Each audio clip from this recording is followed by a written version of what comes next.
We go beyond the journal articles and into the laboratory and the field as scientists share their discoveries in a way everyone can understand. It's science explained. You're listening to Science Sound Off on Texas A&M Health Talk.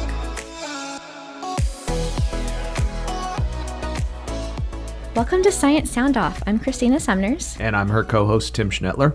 And we are here today with Dr. Bill Griffith. He is the department head of the Department of Neuroscience and Experimental Therapeutics at the College of Medicine. And he's a Regents Professor who studies neuroscience in broadest terms. So neuroscience is obviously a big field. What specifically do you study, Dr. Griffith? Well, I've been studying how cells talk to each other, communicate with each other. So it's synaptic transmission and how neurons are the properties of neurons, what makes them fire, what makes them connect to each other and build circuits. So we've been doing that for 30 plus years, and it's one area of neuroscience that involves electrophysiology.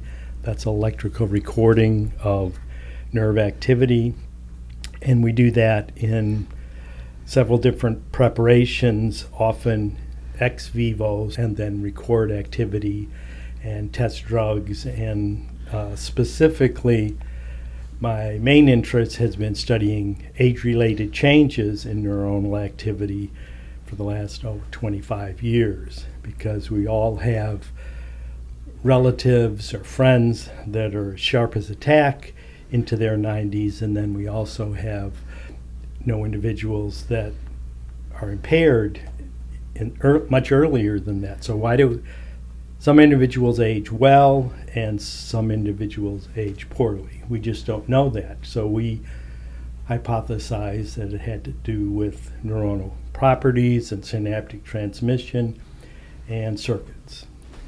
So the brain really is just basically a system of circuits. It's neurons, it's synapses, the spaces between them. And people that study neuron like to think that, but then there's the individuals who study glia and all the support cells that nowadays are becoming increasingly important because of inflammation and all the control mechanisms that support neurons.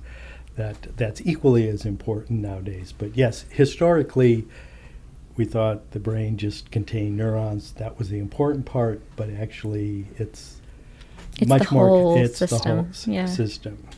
I'm biased. I lean towards neurons. Sure. But they're all the support cells as well. So as we age, different inflammation, you were saying, can happen, and different neurons can have different issues. What specifically are you looking at in the aging brain? Okay, we've been looking at what makes neurons tick, essentially, how they function, some of the basic properties early on, and specifically ion channels. So these are channels in the membrane. You could have voltage-gated ion channels or chemically gated, ligand-gated ion channels. So we study both. And specifically, we were looking at age-related changes in ion channel function.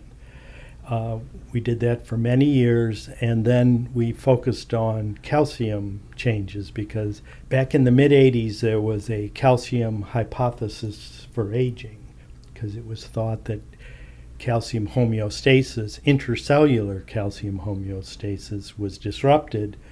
And it's pretty well known that if you don't have proper concentration of calcium in cells, that can be detrimental, and cells will degenerate and die. So we were interested in looking at, do calcium currents change? And what we found was that, surprisingly, the current doesn't change a great deal, but the cell's ability to buffer the calcium once it goes into the cell. Age cells had an increased rapid buffering. And you might say, well, who cares? Or why is that? Why is that important? Is because we found, so when we did behavior on these animal models,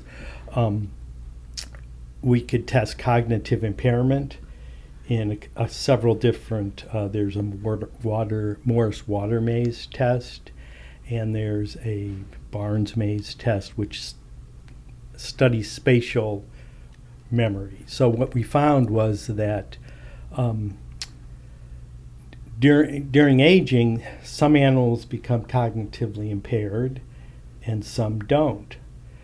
And that's just like when we talked earlier about some individual humans age well and some do not. We were able to study calcium homeostasis in the two populations, and we found there was a correlation between increased calcium buffering and cognitive impairment. Okay, so what does that Mean? Yeah. We didn't know we're still not 100% locked down on what it's meaning, but intracellular calcium changing in the sense of rapid buffering increases, and that seems to be detrimental. So we thought, how could we change that? Could we correct that? Sure, look up with a drug or some. Right. Yeah. So today, one of the best anti-aging mechanisms, or I don't want to say drug, would be caloric restriction. Fasting, basically. Fasting. So we've done experiments where we took lifelong calorically restricted animals, and they don't show that increase in calcium buffering, or it reverses that. And then we're currently doing intermittent fasting. That's the hot And trend, that's the hot trend right now. And surprisingly, you can do it late in life, and it also seems to be beneficial, and it's correcting that change in calcium. That's fascinating. So how we translate that to humans, we're not quite there yet, okay? But or pharmacologically, we haven't gotten there. But there seems to be a relationship between increased calcium buffering may be detrimental. If you think back to what I said in the very beginning, people thought that there was a calcium hypothesis of aging, that too much calcium was detrimental. So intuitively, you would think that, well, if you increase intracellular buffering, that'd be a good thing. Sure.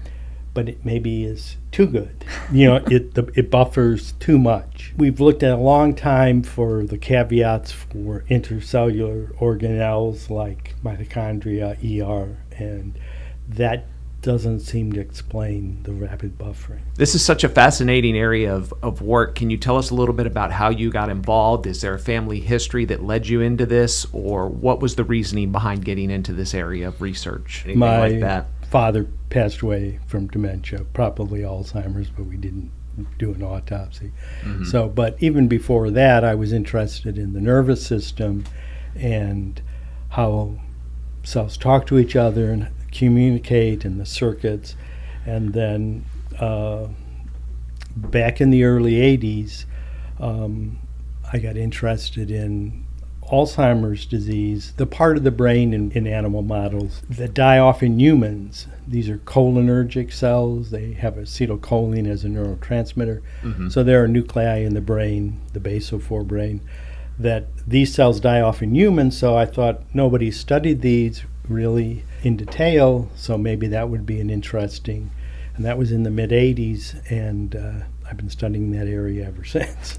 And then it transitioned because Alzheimer's obviously was more complicated than just cells dying off, right? All the plaques and tangles and inflammation and all where we are today. I sort of transformed into looking at aging, because why do some people age well and some individuals don't? And that's always been a fascinating question for me. And so I think the calcium story was sort of an initial observation that we took for quite a while, but then we went from calcium buffering to looking at how calcium influences synaptic transmission and the circuits, and that's probably believed nowadays that disruption of synaptic circuits is probably the final common pathway for many neurological diseases, age-related, Parkinson, Alzheimer's, etc. So that could occur by many different mechanisms, but the final common pathway is a disruption of synaptic transmission. You mentioned how some people age and they're sharp as a tack and some don't. That's always been something that's been fascinating to me, how that can happen, and it can be in the same family. I mean, your dad... Siblings can have... exactly. I mean, that's such an amazing concept to me. And I'm sure there's nurture and, the environment and genetics, but you can look at a lot of the genetic profiles, and that's another big area that I didn't even touch on, right, that many people do look for genetic analysis of neurological diseases.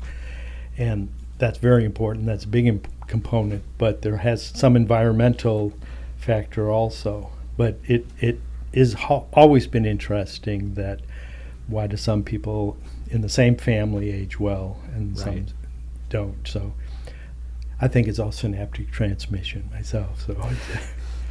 And so synaptic transmission, that just means the neurons can't talk to each other, and so everything else kind of doesn't work. So you have a sort of simplistic way. We have excitatory and inhibitory neurons, and the balance, a lot of people are interested in the EI balance, they call it, the excitatory to inhibitory ratio. So if you get an imbalance in that ratio, then circuits will start to break down. And so it's not a simple synapse, but a lot of research nowadays, it's approaching looking at very complex circuits and how those are disrupted. And then that affects learning and memory and... Right. So that many of the behavioral tests that we can do study learning and memory and attention. And so we're interested in the age-related effects that can occur. So you spent your career working on synaptic transmission. Are there any new techniques or technologies that are helping us better understand how that works? There are new methods, and an exciting new method is called optogenetics. And step back for a second. Historically, when we would study synaptic transmission, we would record from a neuron and stimulate electronically either a pair of fibers or try to stimulate selectively, but when you put an electrode in the brain, you non-specifically excite quite a few neurons. So optogenetics was developed, and what that means is that it's light-activated channels. So these are ion channels that are inserted into the membrane that allow cations like sodium, calcium, and potassium to flow across a channel, and that will excite a neuron, and it's activated by specific wavelengths of light. So you can put many different kind of channels that are very specific, and they do that with a viral vector, and then you can target a certain kind of cell by putting a promoter before the viral vector. We make a transgenic animal and then prepare a preparation where we can have a brain slice, record from a neuron, and then shine LED or a laser with a certain wavelength of light to excite very specifically a certain kind of neuron, or we could inhibit a certain kind of neuron with another opsin. So these are natural light-sensitive channels that have been modified. There are some forms of blindness that are being treated in humans with optogenetics. They'll insert the virus into the ganglion cells in the back of the retina, and natural light in some cases is enough to activate the channel rhodopsin, stimulate the ganglion cells which form the optic nerve, and then it's not perfect vision, but it's a start. Yeah, so they can always see some light. So that's in clinical trials right now. Wow. So it's actually being translated into humans already. That's incredible. Our interest is the idea is that maybe someday we can have an implant that can be remotely activated to either excite or inhibit a certain brain area to regulate activity. I mean, the easiest one you think about is for another age-related disease, Parkinsonism, and they have deep brain stimulation to help remove tremors. But with deep brain stimulation, you're non-selectively stimulating many neurons. Many different neurons, yeah. Not just the neurons that you want. That you want. So hopefully someone can design a implant that you could have a probe and stimulate with light only selectively what you want.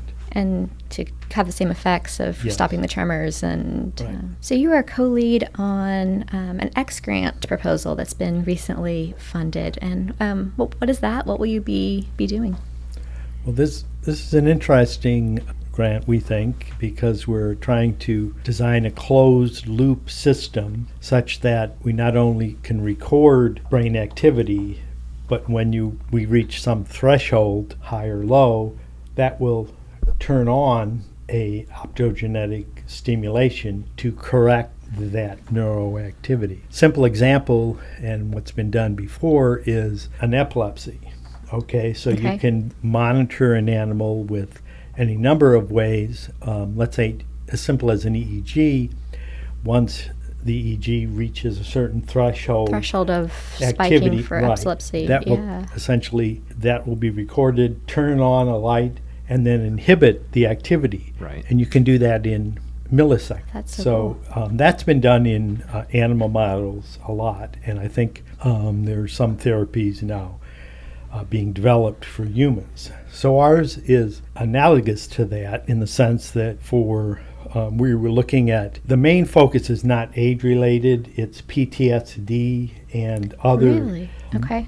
brain traumas. So and we'll have a closed loop system, so we'll be able to record activity, which will then trigger the optogenetic pulse. So our part will be the engineer, our colleagues have designed a remote miniaturized, it's about the size of your fingernail, that can be implanted. And what we're going to do is study that in vitro and then try to refine that activity. Let's talk a little bit more about the X grant. You mentioned engineering briefly. So these X grants were designed to foster collaboration among departments within the university. So who are your collaborators on this project? And tell us a little bit more about the name of the project. The name of the project is Developing an Adaptive Closed-Loop Optogenetic Stimulator, CLOP, to treat neurological and psychiatric disease. There are 3 co-leads: Steve Marin in psychology, who does a lot of in vivo behavioral work and some optogenetics in vivo; Sung-Il Park, who is in